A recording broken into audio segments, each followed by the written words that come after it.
बिस्मिल्लाहिर्रहमानिर्रहीम। नाज़रीन, इस अजीम और खूबसूरत महल के एक तंगो तारीख और पिंजरे नुमा कमरे में एक मासूम बच्चा कैद है। उसके चेहरे पर मौत का खौफ वाज़ेह तौर पर देखा जा सकता है। उसे इस तारीख कमरे में बंद करने वाला कोई और नहीं बल्कि उसका अपना भाई है। उस बच्चे को हर वक्त ये खौफ है कि कहीं उसका सुल्तान भाई उसे कत्ल न करवा दे।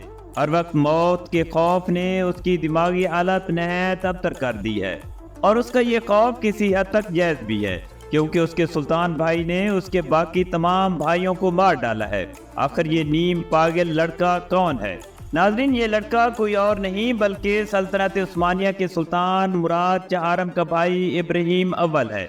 जी हाँ नाज़रीन, वही इब्राहिम जो सुल्तान मुराद की वफ़ात के बाद सल्तनत उस्मानिया का छठा सुल्तान बना और फिर फहाशी और बेहयाई की तमाम हदें पार कर दी। मैं हूं महर कासिम और आप देख रहे हैं मेरा YouTube channel lovers of knowledge. नाज़रीन, सुल्तान मुराद ने अपने ही भाइयों को कत्ल क्यों किया? उसने अपने मासूम भाई को कैद में क्यों रखा?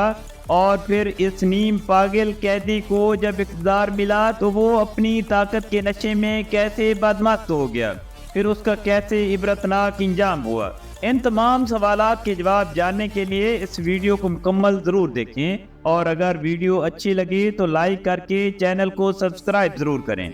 सल्तनत उस्मानिया के सुल्तान मुराद चहारम ने इक़्तिदार संभालते ही अपने तमाम भाइयों को कत्ल करवा दिया, क्योंकि ये उस वक्त का रिवाज था। सिर्फ उसका एक ही भाई जिंदा बचा जिसका नाम इब्राहिम था। मुराद चहारम ने बिस्तर मर्ग पर उसके कत्ल का भी फरमान जारी किया, क्योंकि मुराद चहारम चाहता था कि इतनी बड़ी सल्तनत किसी पागल के हाथों में जाने से अच्छा है कि उस्मानियों का सिलसिला यहीं पर ख़त्म हो जाए। लेकिन मुराद की मां कौसम सुल्तान ने मुदाखलत करके इब्राहिम की जान बचा ली। इब्राहिम 1615 ईस्वी में पैदा हुआ। उसे उसके बचपन ही से एक पिंजरे-नुमा कमरे में बंद रखा गया, जहाँ उसे हर वक्त मौत का खौफ रहता, क्योंकि मुराद चहारम ने अपने तमाम ही भाइयों को मार डाला था सिवाय इब्राहिम के। मुराद चहारम की वफात के बाद जब सल्तनत उमरा इब्राहिम को पिंजरे से निकालने के लिए वहां पहुंचे तो इब्राहिम ने बाहर आने से इनकार कर दिया। उसे यकीन ही नहीं था कि उसका भाई मर चुका है। बाद अज़ां कौसम सुल्तान की यकीन दिलाने पर वो पिंजरे से बाहर आया और शाही हरम में दाखिल होते ही नाचने लगा। सुल्तान इब्राहिम तख्त नशीन होते ही अपने अंदर 23 सालों से दबी हवस को पूरा करने की खातिर सर से पांव तक अय्याशियों में डूब गया। इस तमाम अरसे में कौसम सुल्तान अपने बेटे की जगह हुकूमत करती रही, इसलिए कौसम सुल्तान खुद इब्राहिम के लिए कंवारी और मोटी लड़कियों का इंतखाब किया करती थी। ये बहुत ही दिलचस्प बात है कि सुल्तान इब्राहिम को मोटी औरतें दीवानगी की हद तक पसंद थी, जबकि उसकी अयाशी का यह आलम था कि महल में काम करने वाली कोई भी गुलाम लड़की उसके हाथों से महफूज न थी। ये जिस पर हाथ रख देता उस लड़की को जुर्रत न होती कि उसे इनकार कर दे। सुल्तान इब्राहिम अपनी तमाम कनीज़ों को महल के बाग में जमा करके उन्हें कपड़े उतारने का हुक्म दिया करता, जिसके बाद उन्हें लातें मारता, घसीटता और उसकी बेहुरमती करता। एक मरतबा सुल्तान इब्राहिम की गंदी नज़र मुफ्ती आज़म की हसीनो जमील बेटी पर पड़ गई और इब्राहिम ने उसकी शादी का पैगाम भेजा। मुफ्ती आज़म, जो अपने ज़ुहद और तकवा में सारी रियासत में मशहूर थे, इब्राहिम की तमाम हरकतों से बाखबर भी थे, इसलिए उसे रिश्ते से इनकार कर दिया गया। इब्राहिम इस इनकार पर ऐसा चिराग पा हुआ कि उसने मुफ्ती आज़म की बेटी को अगवा करके कई दिन अपने महल में कैद रखा। जब अच्छी तरह उसकी जवानी को नोच चुका तो उसे वापस उसके बाप के हवाले कर दिया। 1641 ईस्वी में इब्राहिम के एक कनीज तुरहान के यहाँ एक लड़के शहजादे मोहम्मद की पैदाइश हुई। यहाँ इब्राहिम ने अपने बेटे की खिदमत पर मामूर उसकी आया को भी न बख्शा। वो आई थी उसके बेटे की देखभाल की खातिर, लेकिन जल्द ही आमला होकर शाही महल में मुंतकिल हो गई। सुल्तान की इन हरकतों पर एक मरतबा उसकी लड़ाई तुरहान खतून से हुई। इब्राहिम ऐसे गुस्से में आया कि उसने तुरहान के हाथों से अपने बेटे मोहम्मद को छीनकर तालाब में फेंक दिया, लेकिन खुशकिस्मती से शहजादे मोहम्मद की जान बचा दी गई। उसके बाद सुल्तान इब्राहिम की महल के मुख्तलिफ कनीज़ों से कई बच्चों की विलादत होती रही। एक मरतबा सुल्तान इब्राहिम अपने वजीर यूसुफ पाशा से ऐसा खुश हुआ कि उससे अपनी 3 साला बेटी फातिमा की मंगनी कर दी, मगर अगले ही साल गजबनाक होकर उसे मौत के घाट उतार दिया।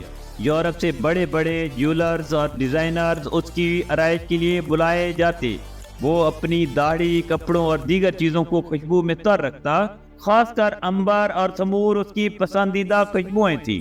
سلطان ابراہیم ایسی کتابیں جمع کیا کرتا کہ جس میں جنسی مواد بھرا ہوتا اور ہم بستری کے نت نئے طریقے درج ہوتے۔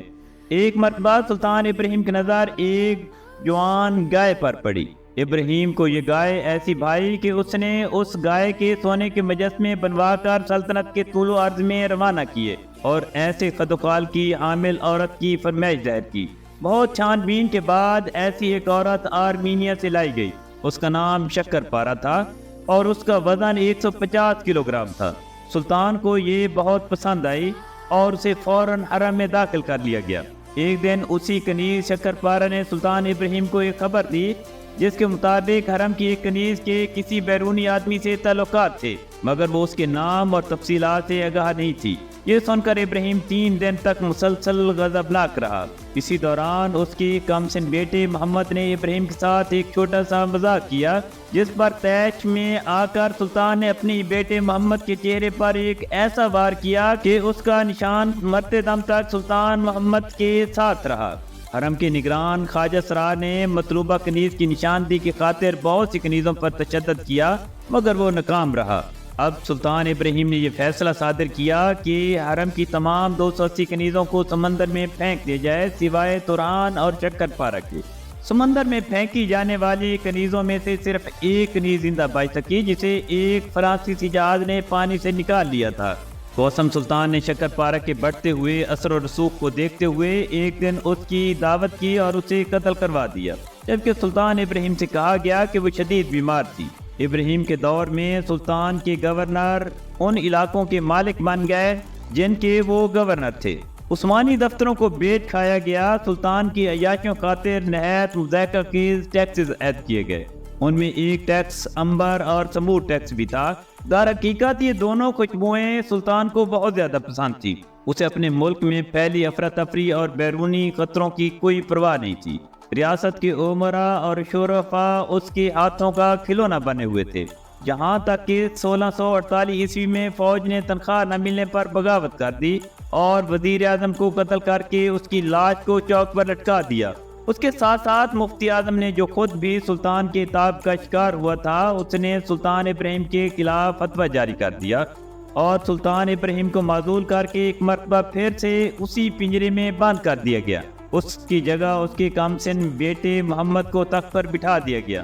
سلطان ابراہیم اب اس قید خانے میں دن رات رویا کرتا اور اس کی آوازیں دور تک سنائی دیتی۔ آخرکار اس عیاش اور پاگل سلطان کو اس کے پنجرے میں قتل کر دیا گیا۔ جب اسے قتل کیا جا رہا تھا تو رحم کی بھیک بھی مانگتا رہا اور خدا اور رسول کے واسطے بھی دیتا رہا، لیکن افسوس کہ اسے خدا اور رسول اس وقت یاد نہ آئے جب وہ تخت پر براجمان تھا اور لوگوں کو شدید عذاب میں مبتلا کیا کرتا تھا۔